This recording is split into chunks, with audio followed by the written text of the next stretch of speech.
Hello Anshan family, welcome to my dream world. पिछले part में हम लोगों ने देखा था कि विंग और वांगजी एक खूबसूरत सी नाइट स्पेंड करने के बाद नानी ने उनसे कहा था कि वो उन दोनों की जल्द से जल्द शादी कर देगी। अब आगे सुबह ब्रेकफास्ट होने के बाद वे दोनों कॉलेज के लिए निकलते हैं। कॉलेज जाने के बाद दोनों पार्किंग एरिया में ही थे। तभी तभी विंग की आंखें नीली और वांगजी की आंखें गोल्डन चमकने लगी। उन्हें कुछ बुरा होने का अंदाज़ा होने लगा। तभी दोनों एक दूसरे के नाम लेते हुए कहते हैं, वांगजी, विंग, बाहर खतरा है, मुझे कुछ आभास हो रहा है। विंग भी हाँ कहता है।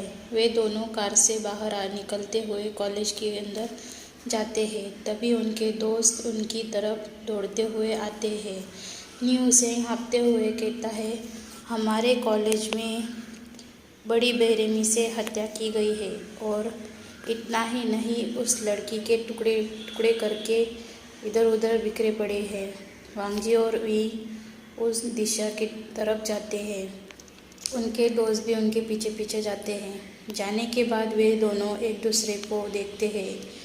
हाओशुआन कहता है कि ये किसी भी पिशाच का काम लिखता है। विंग कहता है, नहीं, ये कोई पिशाच का काम नहीं है। फिर जैंग कहता है, तो कोई भेड़िया। वांगजी कहता है, नहीं, ये सब बात कर ही रहे थे। तभी पैक का मुखिया होने के नाते लैन किरेन बेटा एलेक्स के साथ और पैक बड़े सदस्यों के साथ कॉलेज आते हैं। उनमें से जिचेन भी थे। वे वांगजी से कहते हैं कि आप दोनों घर वापस जाना चाहिए। विंग वांगजी दोनों एक साथ नहीं कहते हैं और दोनों की आंखें फिर से चमकने लगती है। तभी विंग कहता है, वो यहाँ है, वह यहाँ आ चुके हैं, हम सब पैक को सूचित करना होगा। सब उन दोनों की तरफ देखते हैं। क्यों? तब दोनों कहते हैं, क्योंकि बहुत बड़ा खतरा हमारे पास आने वाला है। ऐसे विंग और वांगजी दोनों एक साथ कहते हैं। दोनों को शांत करते हुए किरण कहता है, ठीक है, हम इस बात को सब पैक में संदेश भेजकर उन्हें बुला लेंगे। विंग वांगजी फिर कहते हैं, क्या आपके सामने ये लाशों को सही तरीके से देखा है? ये लाश का पूरा खून चूसा जा चुका है, साथ ही उनके बॉडी के पार्ट अलग किए गए हैं। अब हमें बताएं कि ये किसका काम है, और जो भी हो बहुत शातिर है, क्योंकि ना उसने लाश छिपाया है और ना ही कोई सबूत छोड़ा है। यहाँ तक कि उसकी गन भी यहाँ नहीं है। मौजूद सभी लोग नोट करते हैं, खिड़की खुली भी नहीं है, यहाँ तक कि दरवाज़ा भी बंद था। हत्यारा कौन हो सकता है? सब एक दूसरे पर फुसफुसा रहे थे। विंग आगे कहता है कि एक साधारण सी लड़की है। इसका मतलब सरल है कि वो बहुत से लोगों की जान खतरे में है। हमें सबको सूचित करने की ज़रूरत है। सब लैन किरण नोट करते हैं और उसके बाद वे सब लैंड पैक मेंबर के सभी लोग ऑफिस में जाते हैं। उसी के साथ सब लोग अदर पैक मेंबर्स को संदेश भेजने के लिए जाते हैं। सभी घर वापस जाते हैं। घर जाने के बाद वी परिवार भी वहाँ लैन परिवार के घर पे होता है। सभी परिवार हॉल में इकट्ठा होते हैं। सब लैन किरण चुप्पी को तोड़ते हुए बात करते हैं। कॉलेज की सारी बातें सभी को बताते हैं। सब अपना अपना ओपिनियन देते हैं।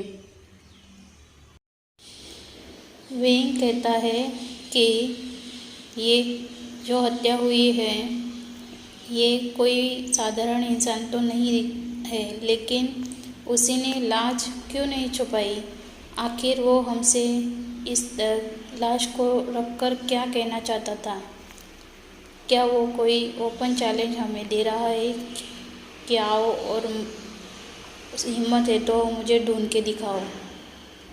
ये सभी बातें हो ही रही थी, तभी लैनी वांग सब की बातें काटते हुए कहती है और कांगसरन भी नोट करती है और कहती है, लेकिन हम इन दोनों की शादी के बारे में क्या? लैनी और कांगसरन कहती है, साथ ही कहती है। लैनी और कांगसरन दोनों एक साथ कहती है कि हमें लगता है कि इन दोनों की शादी जल्द से जल्द करनी चाहिए। पता नहीं क्यों, लेकिन ऐसे लगता है कि कोई हमारे बच्चों को खतरा पहुंचा सकता है।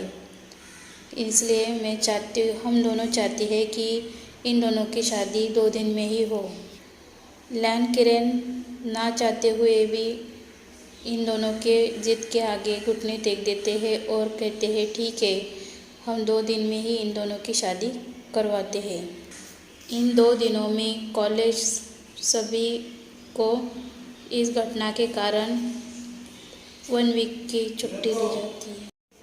इन 2 दिनों में कॉलेज को सभी को छुट्टी दी गई थी, क्योंकि उस घटना के कारण 1 हफ्ते के लिए कॉलेज बंद किया गया था। सभी दोस्तों ने डिसाइड किया कि वो सब विंग और वांगजी की शादी के लिए शॉपिंग पे जाएंगे। वो सब शॉपिंग करते हैं। इस बीच किसी ने ध्यान नहीं दिया कि लिंग जाओ वहाँ नहीं है।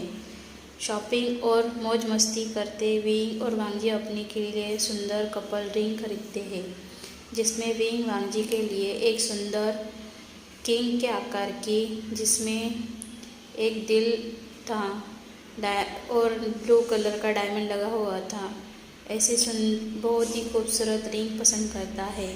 वांगजी भी विंग के लिए सेम लेकिन क्वीन आकार की रिंग, जिसमें दिल के आकार का ब्लू कलर का डायमंड था, दोनों ने एक दूसरे को पहना कर देखते हुए दोनों ने एक दूसरे को देखा और उन्होंने फाइनल किया। रिंग को खरीदने के बाद वो अपने वेडिंग आउटफिट को ट्राई करने के लिए जाते हैं। जब वे ट्रायल रूम से बाहर आते हैं तो विंग और वांगजी एक दूसरे को देखते हुए दंग रह जाते हैं। विंग तो वांगजी को देखते ही रहता है और वांगजी भी विंग को देखता ही रहता है। दोनों बहुत ही हॉट और हैंडसम लग रहे थे। विंग ने वाइट कलर का और वांगजी ने ब्लैक कलर का आउटफिट पहना हुआ था। दोनों एक दूसरे को ही देख रहे थे और देखते ही वांगजी ने विंग को कमर से खींच लिया और डीपली किस करने लगा। वांगजी ये भी भूल गया कि वो पब्लिक में है, यानी कि उनके सारे दोस्त वहाँ पे मौजूद है। देखते हुए सब हंसने लगते हैं। विंग वांगजी को थोड़ा सा हिट करके साइड में हो जाकर कहता है, शेमलेस इंसान, तुम्हें ये भी नहीं दिखाई देता कि हम कहाँ पे हैं? वांगजी कहता है, अब मुझे किसी का डर नहीं, तुम तो अब मेरे ऑफिशियल हस्बैंड बनने जा रहे हो विंग, अब हम हमेशा साथ रहेंगे, है ना? विंग कहता है। विंग का चेहरा पूरा लाल हो जाता है। उसे इतनी शर्म आ रही थी कि वो दोनों हाथों से अपने चेहरे को छुपाते हुए वहाँ से फिर से ट्रायल रूम में चला जाता है और अपने कपड़े बदल कर वापस आता है। थोड़ी देर बाद वो कुछ खाने के लिए रेस्टोरेंट जाते हैं। सब लंच वहाँ पे करते हैं, अलविदा कहकर घर चले जाते हैं। 2 दिन ऐसे ही बिना कोई परेशानी के निकल जाते हैं और अब वेडिंग डे। आज के लिए बस इतना ही। मिलते हैं नेक्स्ट पार्ट में। प्लीज़ लाइक और कमेंट करना ना भूलें और सब्सक्राइब करें, बेल आइकन को प्रेस करें। प्लीज़ दोस्तों लाइक करें। आप कहानी सुनते हैं लेकिन नहीं करते। प्लीज़ लाइक करें। Thank you.